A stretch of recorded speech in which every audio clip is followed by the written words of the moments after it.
मसीह यीशु में आज के सुबह आप सब पर सलामती हो। मैं पास्टर सुहेल जॉन एक बार फिर मॉर्निंग डिवोशन के साथ आपकी खिदमत में हाजिर हूँ और आज के सुबह हम रोजे की दूसरी हालत पर गौर करेंगे।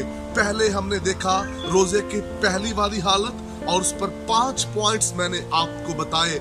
आज हम दरमियानी हालत को देखेंगे कि जब हम रोजा रखें तो रोजे में हमारी हालत, हमारा मियार क्या होना चाहिए। लिखा है रूह यीशु को जंगल में ले गया और लिखा है कलामे मुकद्दस के अंदर बड़ी खूबसूरत बात है।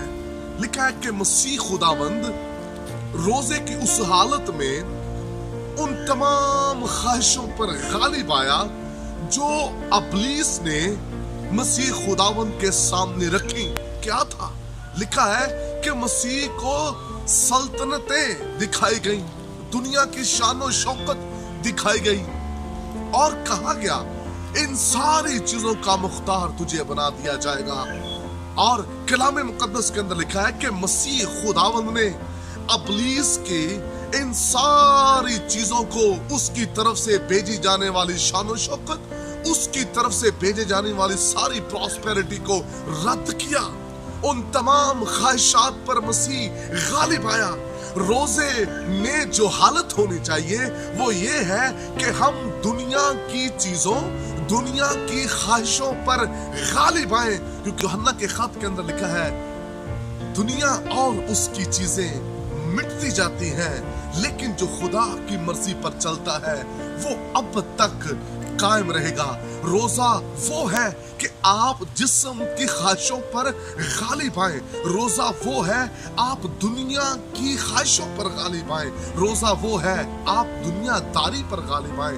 वो रोजा नहीं जो सिर्फ रोजा रखा और उसके बाद खोल लिया और लोगों को बताया, चेहरे उदास बनाकर, पता चले कि जी मैं बड़ा रोजेदार हूँ। कलामे खुदाबंदी के अंदर लिखा है, मसीह खुदावंद ने कहा रोजे में जो हालत हो वो ये है कि कोई तुम्हें रोजादार ना जाने, तुम्हारा चेहरा उदास ना हो, सर पर ऑयल लगाना, तुम्हारे चेहरों पर शादमानी हो, हमारी जिंदगियों के अंदर खुदा की हजूरी हो। और ये उस वक्त होगा जब हम खुदावंद के हजूर अपने आप को पूरे तौर पर पेश कर देंगे। याद रखिए हमें जिस्म की ख्वाहिशों पर गालिब आना है। मसीह गालिब आया। मसीह से उसने कहा कि अगर तू खुदा का बेटा इन पत्थर से कह के रोटी बन जाए। याद रखिए मसीह खुदावंद ने रोजे के दौरानिया अबलीस की एक बात को भी अपनी जिंदगी में पूरा होने नहीं दिया। और मैं आपको बताना चाहता हूँ हम भी जब रोजे में ठहरे हुए हो तो फिर दुनियादारी हम पर हैवी ना हो, फिर अबलीस की कोई बात हम पर गालिब ना आए, बल्कि जिस तरह हमारा खुदावंद यीशु अल मसीह अबलीस पर गालिब आया रोजे के दरमियान, हमें भी गालिब आना है। जिस्म की ख्वाहिश, दुनिया की चीजों में हमें गालिब आना है। और जो गालिब आएंगे याद रखिए उनके लिए ताज है, उनके लिए बरकत है, उनके लिए सरफराजी है। रोजा वो नहीं कि उदास चेहरे बनाए हुए हम बैठे रहे। मसीह खुदावंद ने कहा कोई ये जाने भी ना कि तुम रोजेदार हो। ओह प्रेज़ द लॉर्ड, शादमानी होनी चाहिए क्योंकि सादकों के खैमों में शादमानी है। और जो मैंने स्टार्ट में आपसे बात कही कि रूह यीशु को जंगल में ले गया और रूहुल कुद्स की हदायत में मसीह ने रोजा रखा।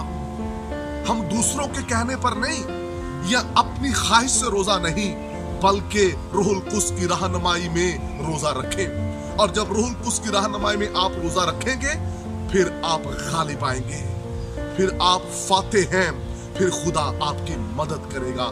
इसलिए रोजे के दौरानिया को बेहतर कीजिएगा। हमने पहली हालत को देखा और अब हम देख रहे हैं जब हम रोजा रखें तो फिर हमारी हालत क्या होनी चाहिए, हमारा किरदार क्या होना चाहिए। खुदावंद आपको बरकत दे। बुजुर्ग आसमानी बाप, मैं तेरा खादिम होते हुए इन तमाम जिंदगियों के लिए बरकत चाहता हूँ ताकि जब ये रोजे में ठहरे तो यीशु मसीह की तरह ये गालिब आए। पाक खुदा, मैं चाहता हूँ तेरी बरकत इनकी जिंदगियों पर ठहर जाए ताकि हकीकी रोजा रखे। यीशु नाम में। अब तक हमारा चैनल सब्सक्राइब नहीं किया तो अभी सब्सक्राइब करें और बेल आइकॉन को क्लिक करके हमारी लेटेस्ट वीडियोस के बारे में अपडेट जानें।